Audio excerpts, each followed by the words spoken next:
this morning, and that was awesome. And then also we're doing our NFT drop starting today, which is really just to onboard new mentors to the Dream DAO. So it's been pretty busy for me, but it's been exciting. Congrats. I love all what you do in DreamDAO. Oh, that's awesome. That's awesome to hear. Yeah, it's been really fun so far, and I'm excited for our next season. So thank you, Lynn. Thank you, Lynn, for sending that message. Cool. So is it possible that while Lynn is trying to figure out this, we can get started, or do we need to wait for this to be figured out before we start? No, we can get started. The video is like a few slides in, so. Cool. So I can Connor, give me a minute to hype you up and introduce everything, and then I'll let you start your slides. Cool. But hello everyone, I'm Madison. I'm going to be helping facilitate the library call today. But I will note that I have to hop off 5 minutes early because in DAO vibes, right after we're doing a GR14 showcase. So come check that out afterwards if you can. People will be pitching their grants. It'll be really good. But today we are continuing, I guess you could call it our GR14 series. And we're so lucky to have a Gitcoin OG on the call, Connor O'Day. Connor began working at Consensus in 2015, followed by Gitcoin in 2019. And he initially focused on growing the Gitcoin developer community, and more recently has transitioned toward full-time managing the grants ecosystem rounds. And today he's excited about growing the adoption of the Quadratic Fund.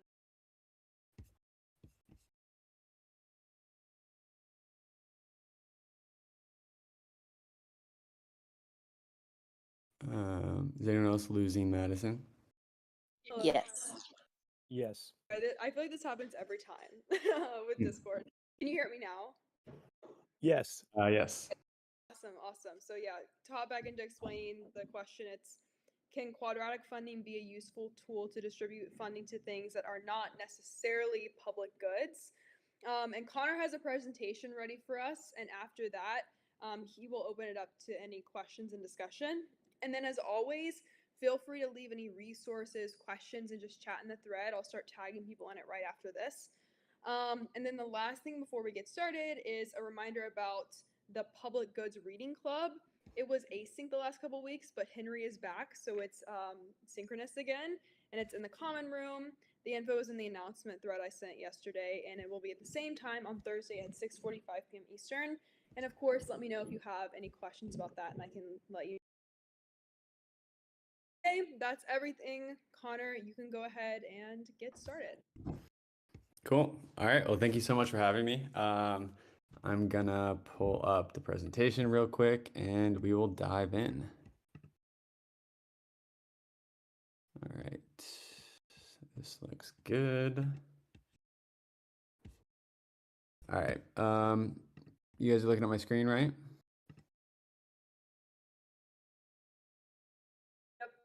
Cool. So yeah, so I'm Connor. Been at Gitcoin for a while. For a long time, I was working on our virtual hackathon and events team. I've kind of transitioned to focus on grants since we've launched the DAO and mainly focused on ecosystem rounds. So I just do a lot of the onboarding and support and management of the many different kind of side rounds that we're running alongside the main quadratic funding rounds we do every quarter. So yeah, today I'm going to be talking a bit about new applications for quadratic funding. We're going to talk a little bit about public goods and what public goods are and what we're actually funding. And yeah, so this is kind of the first time I'm running through this. I'm just making some last minute edits, but let's dive in and see how it goes. Cool. So I imagine I probably don't need to go too in depth here for this audience, but what WTF is QF. I always have loved that website. But as you guys probably know, the quadratic funding is a mathematically optimal way to fund public goods in a democratic community. And this is kind of the tagline that we use a lot as Gitcoin. The initial paper by Vitalik, Zoe, and Glenn, specifically was focused on funding public goods. And that's kind of what we've been doing with it, is funding public goods. If you're not familiar, essentially, the donations of the many, the number of unique donors will matter more than the total amount donated. So a common example we use is Grant 1 gets $100 from one funder, Grant 2 gets $100, or sorry, that should say $10 from 10 funders. And in traditional matching, they would both get 100. In QF, Grant 2 gets 180, while Grant 1 only gets 20 due to the quadratic mechanism. So it's, aims to be a more democratic way to allocate funding, specifically around public goods, but also in practice, I think many other areas as well. And WTF is a public good. So you guys know that we love public goods. A lot of the Gitcoin, marketing and promotion and swag is all about public goods. And you've probably seen this breakdown before, but public goods are essentially non-rivalrous and non-excludable goods. So, clean air, infrastructure, privacy, and that is what we all love. As you guys know, that's what, we're focused on. But there's other types of goods too. Obviously, there's private goods, common goods, club goods, and many of those things are worth funding as well in certain circumstances and ecosystems. And I think quadratic funding could potentially apply to more than just what we're initially thinking about as public goods. And yeah, you can even buy that hat down there to support public goods. I'm actually wearing it right now. It says public goods are good. I'm sure you guys all have your own public good swag as well. I need to get some. I actually don't have it. Yeah, I mean the Gitcoin store is a public good in itself. I think a lot of the artwork and stuff on there is kind of like made by the community and crowdsourced, and I think all of those funds go back to public goods anyway. So it's just a whole flywheel. Can you send the link to the merch store and the thread for it's called New Applications for Quadratic Funding, that thread? Some people are asking for it, and I actually want it as well. Yes. Let's see. How are we going? I think I just put it in the chat, just like store.gitcoin.co, right? Yes, exactly. Yeah. And you should be able to find that hat. What I might do, I'm just going to share these slides because I do have some links in here that anyone should be able to click. Anyone with the link can view. Cool. Just in the common room chat, or where we actually use, there's a specific thread for your conversation called New Applications for Quadratic Funding. It's right under the Public Goods Library channel. It's a thread. Yep, right below that. Yep, that's it. Cool. So that's the deck. You'll see some links in there that you can find in there if you want. But yeah, so obviously we all really like public goods. That's what our focus is.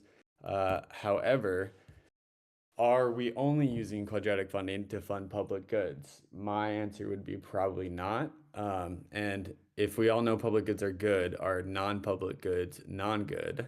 And does that mean we're funding public bads?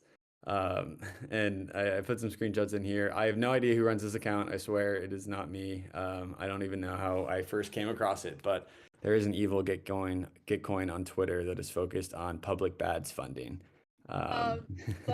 So last night, QZ, Lynn, Maxwell, and I had a call, and they didn't know about this, and I showed it to them, and we had a good laugh. But QZ seems to know. He thinks who might be running it, but it's kind of a conspiracy. So yeah, I don't know. Yeah, there's some kind of like dicey stuff on there, so I wouldn't want to claim ownership. But anyway, just because something's not a public good does not mean it's not good. I think is the point I want to make, and I'm gonna try to tell you guys why.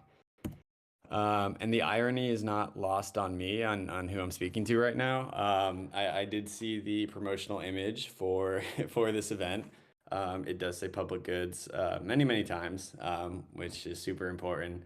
But yeah, just make sure you know your audience, but also I think this will lead to hopefully some good, more philosophical debate.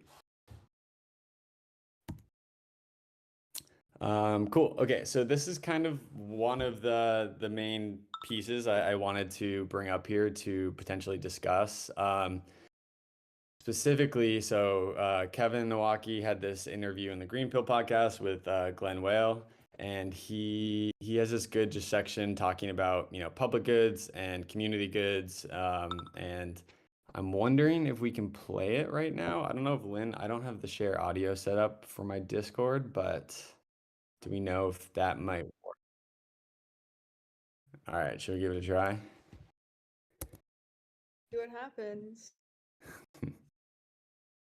Okay, stop streaming.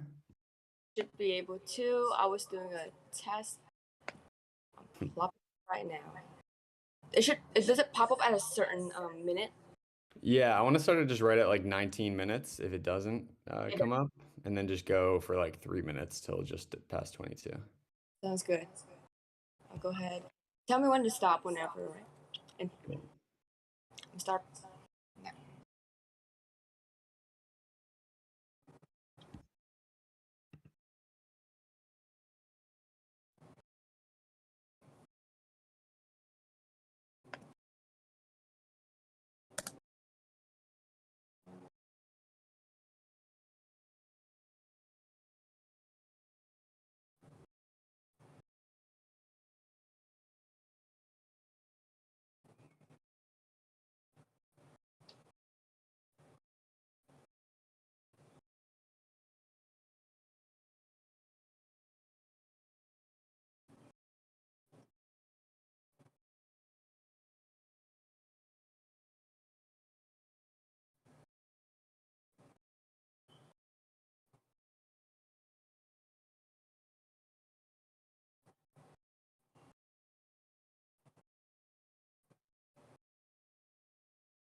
or aren't really going to be able to sustain being exit to community or whatever unless they have some of that matching funds.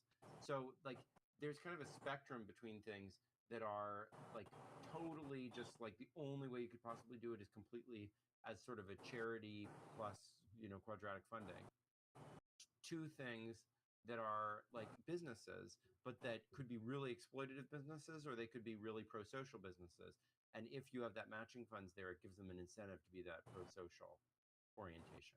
You know what I mean? So that's the first spectrum to think about. The second one is to think about the fact that most goods, and in fact this is what quadratic funding discovers, are in some sense community goods.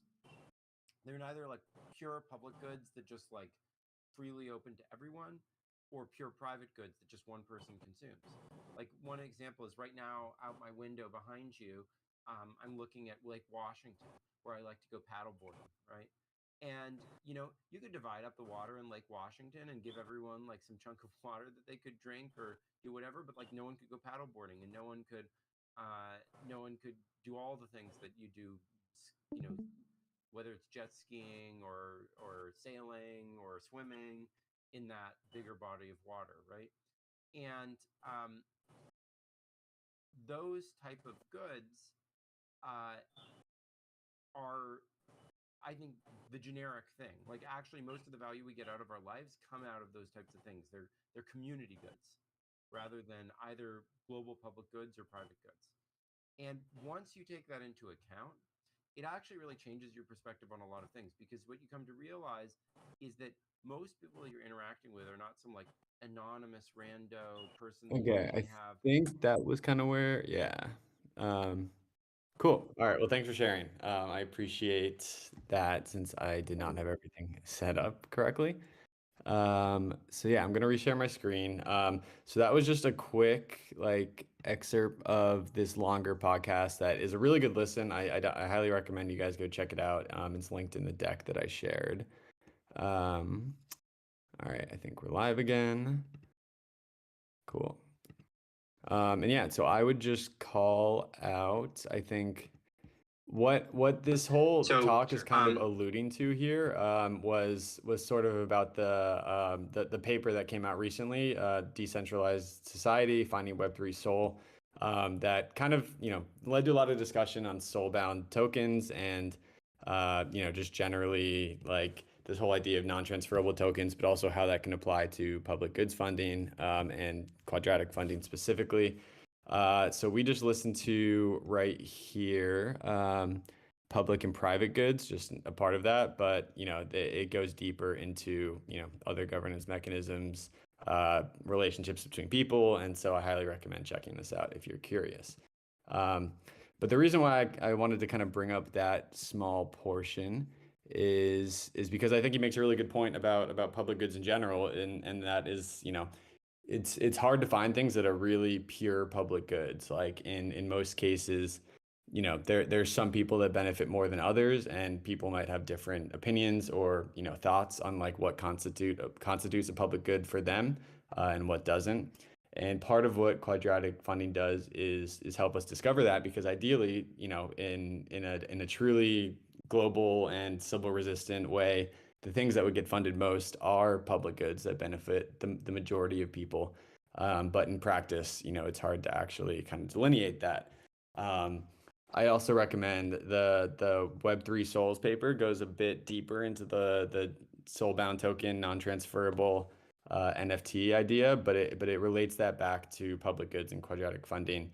And specifically, I dropped in a couple excerpts here that are just kind of talking about how most goods are, somewhere between fully private and fully public. And they kind of coined this term of, partial and plural shared goods. And, I think we've talked about community goods and local goods. And so, all of these are kind of alluding to the same thing. But I'm glad that there's a lot more, just research and like discussion happening around this, because I think for a long time, we were very focused on public goods. I think, the initial quadratic funding paper really only talks about public goods, but there's definitely more to it. So just like a quick thought experiment, what else could we actually use quadratic funding for, or could someone use? And, is it actually useful in that sense? So yeah, I just kind of was spitballing ideas here, but imagine, a private university, like trying to figure out how to use its endowment, whether they want to fund a new library or dorms or dining hall, etc. Quadratic funding could be a great way to raise funds for that, but it's not necessarily public. Or you and your friends could just decide what restaurant you want to go to for dinner. That one might need some tweaking, but you could imagine that, you're essentially voting by putting some money up, and all of the money that people put up goes to pay for your dinner at whatever restaurant is like the most popular one. I don't know. It might work, might not. A country club could use this for their members if they want a fancier golf course or a bigger pool, or even a corporation like prioritizing, budget allocations, homeowners associations for whatever they do, making rules and stuff, political lobbyists funding re-election campaigns. Maybe that's a public good. Maybe it's not, if it's not the, political organizations that you align with. And then, obviously government spending and tax dollars, I think, has always been kind of a concept for quadratic funding that could one day make sense. In a lot of ways, those are public goods. It's public tax dollars. But, even federally, it's really only for one specific country. But maybe if we ran a QF round with some portion of tax dollars, we'd have more social services and less war and just better vibes. Or locally, if you just want to park in your neighborhood around the corner, and you and your neighborhood or local government could run a campaign to fund things like that. So, who knows where quadratic funding will really end up being the most useful. But I think there's a lot of possibilities that aren't necessarily pure public goods, where I think it could be, a more efficient way to allocate capital and find community preferences that don't have to be public goods. So, Connor, there's some spicy questions floating around from that I want to get your thoughts on. yeah. Ben said, if most people on the planet don't have access to the internet, is open source software actually a public good? What are your thoughts on that? Yeah, no, that's a great question. I mean, I guess that's kind of what I'm alluding to, is that it depends on your view on what a public good is. You could argue that one day, you'd hope everyone has access to the internet, and so they would one day benefit, or maybe that people are benefiting from services the internet provides, even if they don't have access, like downstream. But yeah, it definitely begs the question. I actually going just back to this little chart here, or whatever you call it. I've thought this about Ethereum too, right? Like Ethereum is a public good in many ways, that it's open and anyone can use it, and we all know what Ethereum does, but like in some senses it is either rivalrous or potentially excludable. Like gas fees are really expensive. Some people can't afford to pay gas fees, or they're priced out, and at the end of the day, like it's not, you got to pay to play, and that sort of avoids the tragedy of the commons, which is something blockchains help solve, in the sense of smart contracts and just decentralized payment systems. However, does that make it a public good if it's rivalrous? Like there's a finite amount of block space that people are fighting over. So I don't know the answer. And I want to get into discussion too in a bit.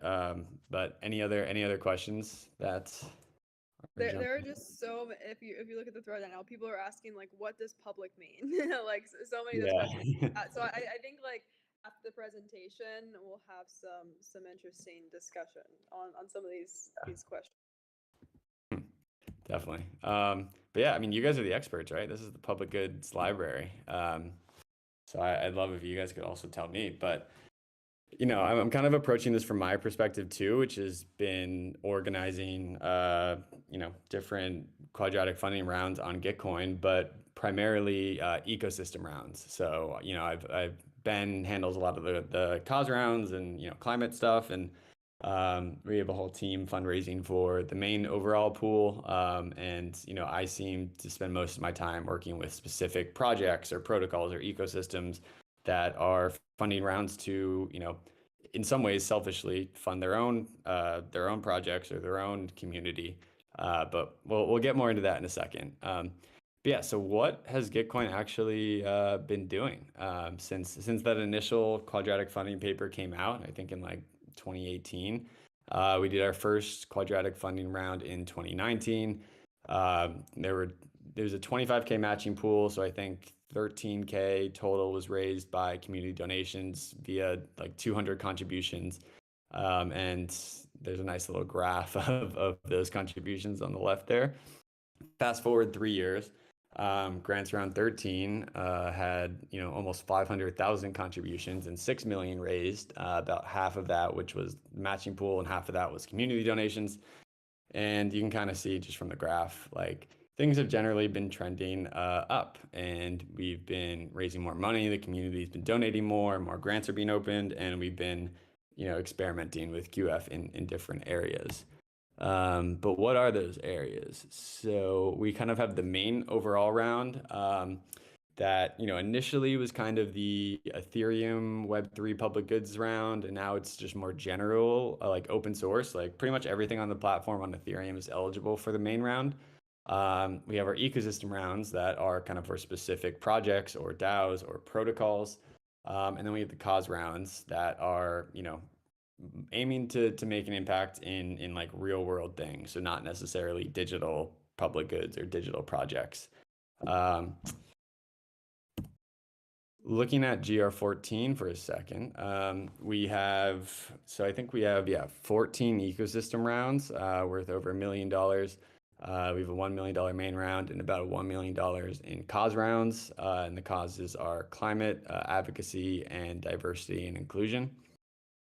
The ecosystem rounds, I think I'll actually get to more in a second. But if you haven't heard about those, definitely go check them out. There's a pretty wide variety of projects that are funding ecosystem rounds now. I think some more than others could be seen as public goods, but we'll get back to that. And then what I think is interesting that we're experimenting with again now is local rounds.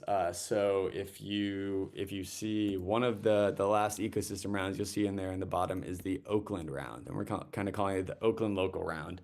It's classified as an ecosystem round.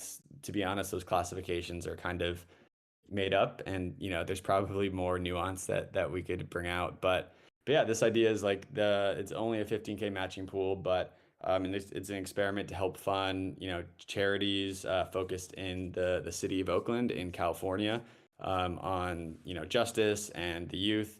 So there's, a handful of different nonprofits in that round that are all, raising funds to basically help their local communities, which is probably a public good if you are, a youth in Oakland or even in Oakland at all. But maybe not if you're, across the globe somewhere. And this is actually kind of lesser known, but this is something that we experimented with a while ago. I think in 2020 with the downtown stimulus experiment. And that was a quadratic funding round that we did specifically for small businesses in Boulder, Colorado. So Gitcoin was founded in Colorado. We have a lot of roots in the Denver and Boulder area. And so this was right after COVID kind of hit, the pandemic started, businesses were closing and, everything was shut down. And the goal of this was to raise some funds for the community to help support these local and small businesses to get through that tough time. And this one actually ran totally off the Gitcoin platform. We built our own little, kind of like Web 2e version of Gitcoin grants. And I believe people were able to donate with, credit cards and debit cards, and they didn't actually have to use crypto. And it had its own landing page and everything. And I think it was a 25K matching pool, and 16,000 was raised from the community. So about 40,000 went out to a handful of small businesses in Boulder. Were you going to say something, anyone? Okay. But yeah, and so these local rounds, I think we've done in the past. We haven't done many more of them, and I think it's a tough sell to run them on the main Gitcoin platform because they kind of get overshadowed, I think, by the other rounds that are more applicable, like to the global community. However, there's no reason why we can't, set up different instances and landing pages of Gitcoin grants to, focus on local initiatives like this. And cause rounds. So we've done a lot of cause rounds, focused on a variety of different things. And I think cause rounds, actually more than ecosystem rounds, are public goods. The outcomes and the things we're funding do impact a lot of people. But are they all public goods? So climate solutions is one we've done a handful of times. Personally, I'd say it's probably yes, all public goods. But interestingly, if you look at the results from GR13, you'll notice it's pretty heavily weighted in North America and Europe, and there's a lot fewer projects in Asia and Africa and South America. And maybe if the project is focused on pulling carbon out of the atmosphere, then it's it's a public good still that impacts everyone. But it is kind of interesting to look at like where the organizations that are getting funded are based, and whether their work and their initiatives are focused on more local communities and climates or globally. Longevity, I think, has been one that is definitely debatable. There's a lot of people who feel like longevity research is like benefits very few, right? Because we imagine if we do find longevity solutions and everyone can live forever, it's not really sustainable for everyone to live forever. And, I imagine it'll be pretty expensive to do that in the near to medium term. So maybe it is a public good in the long term. For now, it might just be for the wealthy, or maybe it's just unattainable. We don't really know. The advocacy round, we've done a few of these. This is focused on organizations that are, doing like political lobbying, mainly in the US, but not all in the US. But I'd argue one that if you're in the US, it's probably a public good. And the US lawmakers do sort of have a larger impact, I think, on the whole world. But maybe you're in a different country and you don't really care what the SEC does about, Ripple or whatever it is.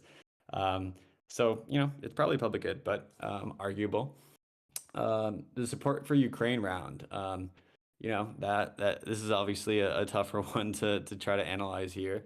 I think it's certainly doing good for the public, but like maybe if you are Russia, you do not see that as a public good, and don't want to get too far into the nuances here, but I'm really glad we did that round, and it wasn't funding war efforts; it was funding support for the the public and the individuals. So a lot of great causes, but yeah, debatable if it's a public good. DEI, I'd say yes. I haven't dove deep into the grants that are in there, but obviously diversity and inclusion is something that impacts people all over the world, and could certainly be a public good for everyone, depending on what those projects, what their aims are and what their focuses are. And I'll pull these up for debate pretty quickly. I'm almost done here. The ecosystem rounds. So I just have a few of them kind of highlighted here. Like I said, there's like 14 total. But the ZK Tech and Open Gaming rounds, those ones are interesting because they are kind of crowdfunded by a few different sponsors. So rather than just Uniswap saying we want to fund people who are building tools for Uniswap users and interfaces, these are kind of more broadly focused on general themes in Web3. And so Open Gaming is funded by OP Games and G7, Game 7, and a few others, but it's not just projects that are building for them. It's kind of wanting to move forward the gaming tooling and Web3 gaming ecosystem as a whole. And same with ZK Tech. It's not just like, projects that are building on our specific implementation or protocol of zero knowledge proofs. It's aiming to fund, zero knowledge technology as a whole, which I think is awesome to see. But then we have like Polygon and ENS, which, are mainly focused on projects that are building within their DAOs or ecosystems or protocols. Likely still a lot of public goods in there. I mean, that's kind of what we did with grants for Ethereum for a long time. But you could argue that, they're not necessarily trying to fund public goods generally, but, more specifically focused on their ecosystem, which maybe benefits them in the long term. And then the Radical one is actually really interesting. There's, speaking of like new applications of quadratic funding, Radical, anyone can apply to be in that round and get to that matching pool. They don't have to be building on Radical or doing anything that is related to Radical. All they have to do is set up Radical drips, which basically forwards funding that they receive in their match to other grantees. So they basically have to pledge, at least 25% of their Radical match only to other grantees. And so it's kind of just this like fun game of passing on the funding and the goodwill that you get. So, probably public good. Maybe there's non-public goods in there, but it's just another example of like kind of these funky experiments that we're trying out to see if they work with QF. Cool. So I think I just have 2 more slides. This is kind of a random one, but I thought this one was pretty funny. The Pizza DAO grant kind of raised some debate in grants around 13, I believe, because the main question was like, is pizza a public good? And if we look at the public goods, I forget what they're called, the boxes, but anyway. Pizza probably is rivalrous, right? There's not infinite pizza. And if I have more pizza, you probably have less pizza. So, it's not necessarily a public good, but they are a DAO and they want to provide pizza to people all over the world. And, personally, I think I benefited from Pizza DAO because at ETH Denver, I had some free pizza that they provided. So maybe I am, like partial to what they're doing. But someone flagged it and brought up a really good point, and is like, pizza day is important. PizzaDAO is doing cool stuff, but like they're selling NFTs, and they can't provide pizza to everyone. And so is it a public good? And so there was some debate on this for a while. I think the final solution was that like, while it may not be a global public good, I think they're doing a lot of they're focusing on providing services and goods to people in our community at events that many people go to, and so it was left up. So PizzaDAO is still up, and you can fund it. However, it's probably not a public good, but up for debate. And there's of course tons of other disputes like this.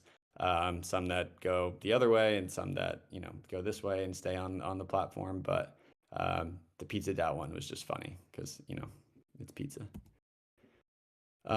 Cool. And just the last slide, like looking at kind of the projects that we funded, a lot of projects that came out of Gitcoin grants have raised like a significant VC funding or grown to be really, really big. And it kind of begs the question, like, are VCs, like investing in public goods to take equity? Like, probably not. Uniswap and 1inch and Zapper and many more that kind of came out of Gitcoin grants. Uniswap might still be a public good. I think they're certainly providing like services to the public, but they have investors, and they have equity and tokens, and I guess it could be argued like in their early days, in their start, they're definitely a public good. And then once they do raise that funding, and this is kind of the rule we have, that once you raise a certain amount of funding, that you're no longer eligible for matching, which I think makes sense. But yeah, a lot of projects use Gitcoin grants to kind of get their early stage, seed funding of sorts, with the goal of eventually having a business model or getting investors. And I think that's okay, but maybe that means they're not public goods all along. And then, we have other things like Prismatic and Lighthouse and, other Ethereum protocol teams and implementations and EIP 1559. And I think those are pretty clearly public goods for us or Ethereum users, maybe not everyone. And then individuals like Evan Van Ness and the Week in Ethereum newsletter and Sam, they're doing good work for the community, but they are just individuals. And can an individual and their work be a purely public good? Maybe not. But yeah, so Gitcoin's funded lots of different things. And I think there's a lot of different applications of quadratic funding that we could explore if we, are open to the idea of using it to fund things that aren't necessarily public goods. And it's already sort of happening. But yeah, just kind of some food for thought. And as we look at like GR14 and the ecosystem rounds and the cause rounds, all of them might not be public goods, and I think that's totally okay. But I also think that a lot of our marketing and a lot of our like mission and vision and what we share publicly is all about public goods. And so maybe we need to better define that, or just think about the full scope of what QF can do. So yeah, that's kind of all I prepared, but I would love to just open it up for a debate, because I know you guys are all public goods experts as well. Not as well, I'm not an expert, but. Before we hop into discussion about this, Connor, thank you so much for that presentation. And since you talked a lot about GR14, I wanted to send some tweets that you all can like and share from the Gitcoin Twitter to GR14. So I'm going to send those in the thread for you all to share. And yeah, we can go ahead and hop into the discussion now. I saw a lot of interesting questions like does it matter how public goods are funded? What is public? Is public goods about having unlimited resources? So I just want to hear everything that you all have to say.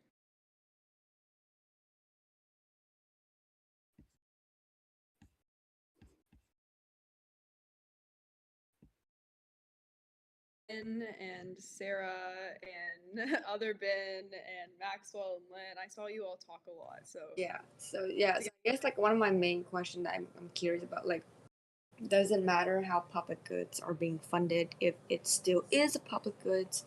For example, like, is it like an ethical standpoint, or is there an ethical standpoint relating to public goods in that sense?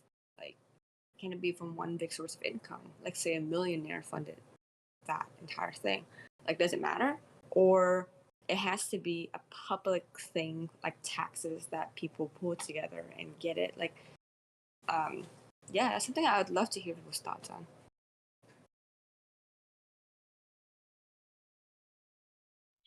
I think policy is often a really blunt instrument. And like what I've seen be kind of the best case scenario is really when there's a process that involves more people in making the decision. And truth be told, I think for many of us, like the definition of public goods is like fuzzy. Like I think it's really good that we're having this conversation because like, definitely what I've seen in the debates around things like PizzaDAO and, some of the climate projects that are, potentially in violation of some of these rules is like everybody sort of sees public goods a little bit differently. Like really it's like, is this a good thing? Is it making the world a better place in some way? Or at least my world a better place in some, depending on like the perspective people are bringing to the table. But like, I think having an appeals process, having sort of like open debate and dialogue really is how we define like these edge cases and sort of come to those conclusions. Like, personally, I really like the PizzaDAO proposal. Like but I could see the argument that like PizzaDAO is exclusionary in a sense, like not everybody has access to it. And I mean, honestly, I think probably in the climate round, we see more of these edge cases than anywhere else, because so many of these projects are, not even necessarily open source web projects, but, they are working on something that arguably makes the world better for everybody. Some of them are businesses. Some of them have raised a bunch of money, but if they're, actually having an impact on reducing greenhouse gases, like, does that really matter? Is that as important as the outcome that they're having? Similar to the Uniswap argument. And I think there's kind of two different things. It's like, what's Gitcoin for? And then like, what is a public good, or not necessarily entirely the same thing? Like, like Connor was saying, often Gitcoin has been sort of really targeted at early stage startups that like need the funding. So like you might still be a public good, but maybe you should step out of the way and leave more of that money for those who, the money that you raise will really have an impact on. And I don't think that means you're no longer a public good. It just means that, maybe you should be further up the sort of that loop of the closed loop to actually become a partner and a funder and a round, as opposed to, recipient of grant funding. It's still all part of that sort of closed loop of public goods, but you don't necessarily have to be receiving grant funding. Maybe you should be contributing. So anyway, I think this is a super interesting topic. Thanks for bringing it up, Connor. And by the way, the idea that you're not an expert on public goods is totally laughable. You are clearly an expert in public goods, sir. I don't know, man. Yeah, no, this is fun to make. Honestly, yeah, I'm giving a talk at ECC that is kind of like this, like at new applications of quadratic funding, and I kind of meant to go more in that direction of like, what if we used it for, like, I don't know, these use cases and, whatever, private university or with your friends or, whatever it might be. And then I just kept kind of coming back to that question of like, well, like, what is a public good anyway? And then I think as I made the presentation, it just kind of devolved into what you saw. So it was definitely fun to think through. And yeah, I guess, and there's a lot more discussion too out there on like, plural goods or community goods or local goods that is important to have. But yeah, I'm glad you guys enjoyed it, because I was definitely, it definitely almost went in a different direction than I thought it would when it started.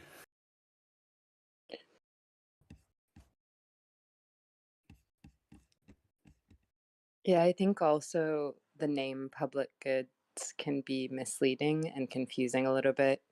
That sometimes when we say public goods, we're talking about what's good for the public versus the traditional definition of it, which means that it's non-rivalrous and non-excludable. And so I think like that makes, at least every time I talk about it, I feel like that distinction comes up into question of like, are we talking about things that are just beneficial to people or to planet, or is it something that we're trying to make accessible to as many people as possible? And then, I saw that come up in the chat of who's public. I think, Sarah, you put that.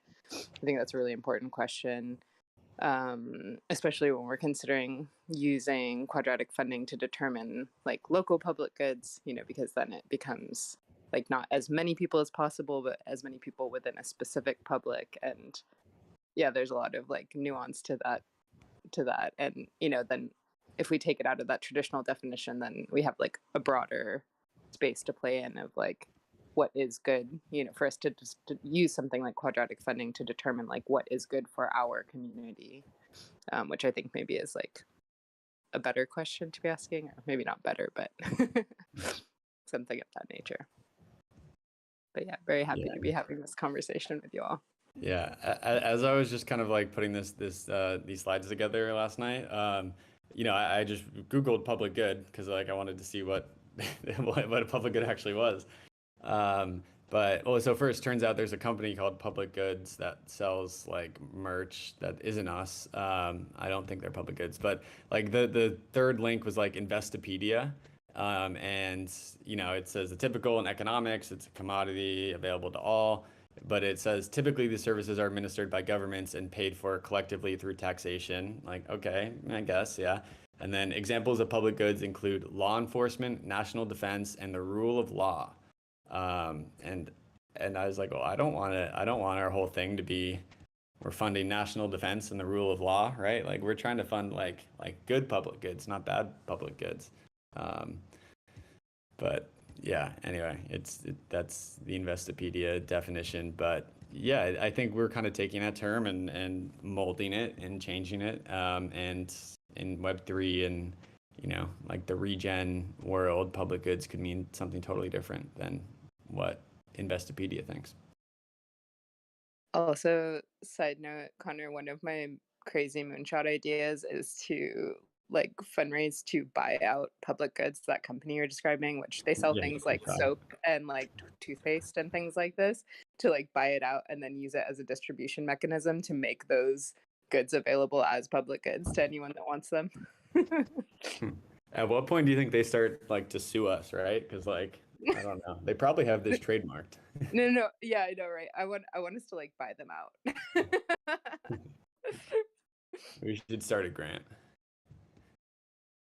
That's how it all starts, right? Yeah.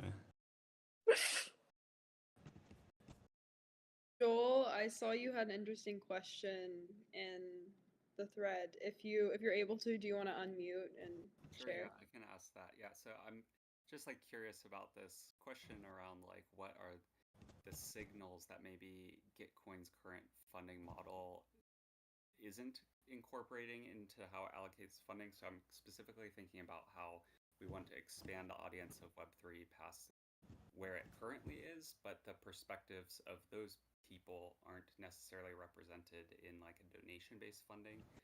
So wondering if there's any thoughts on how to capture some of that missing signal.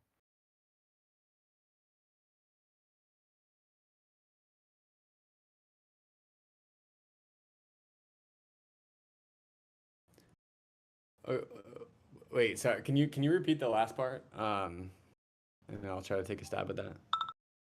Yeah, so I'm like just thinking about how there's this like wealth of people who isn't for whatever reason interested in Web3, and how they are sort of part of the public that I think Web3 desires to serve, but they're probably not yet really interested in donating money, but they might be interested in donating their opinions about what they think, like the direction that Web3 would have to go in for them to be interested in getting more involved, I think is an interesting signal that maybe doesn't get represented in Gitcoin's model.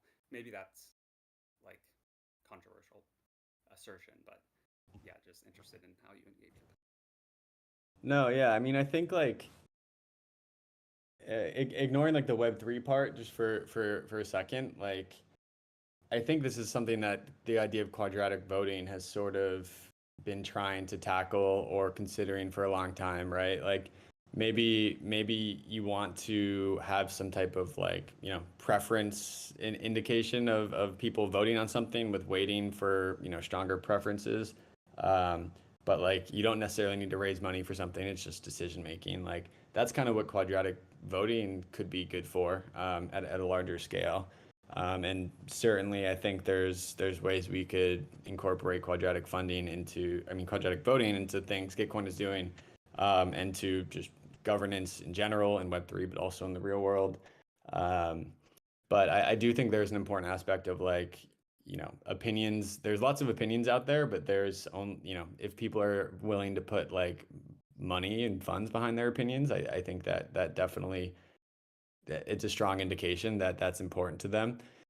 And on just the Web 2 and Web 3 aspect, like I think it just takes time. Like maybe this is a cop-out answer, but it's like, there's probably plenty of people that weren't interested in using the internet in the 90s. And, just eventually they have, Facebook and Google and Amazon, and all of a sudden here they are. Like I think it'll get there eventually for Web 3, where people are using, Web 3 tools and tokens and whatnot without actually having to worry about, like their private keys and the network they're using, et cetera. So I think that'll get there. But yeah, I think there's other quadratic mechanisms that could be applicable even if people don't necessarily want to like spend funds. Interesting. Yeah, like having the voting be maybe just like a one person, one vote that is matched maybe quadratically, that isn't necessarily connected to money, could be like a separate type of mechanism. That's an interesting idea. Yeah, or the government, airdrops everyone 100 votes, and you have whatever 10 issues to vote on, and you care about one thing a lot, you put all your votes on it, or you spread them out. But yeah, and I do think quadratic voting often has been talked about in the context of being able to buy votes, but I also think that just kind of indirectly is quadratic funding anyway.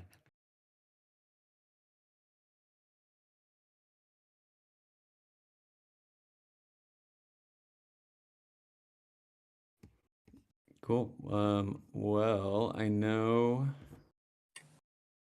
think, Madison had to hop. I know we have the GR14 showcase happening in Discord in like a quick sec, so I might hop over there in a second. But yeah, I guess just like thanks for listening in, everyone. Happy to answer any like last questions that I probably don't know the answer to, but I can try.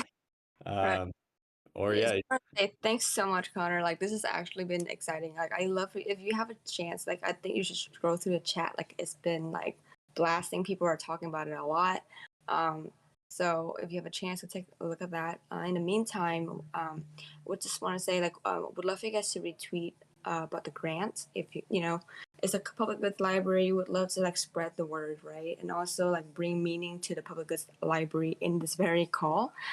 We just want to make sure that this, this Gitcoin server like serve as like a good inspiration, but also a nice community that also spread awareness with all these public goods things. So I would love for you guys to help us out with the grants. And thanks so much for y'all for keep joining. So Connor, but like these people have been showing up so often for these calls, right? Every time. So you're welcome to join us for other calls we have every single week. We have like philosophical discussions.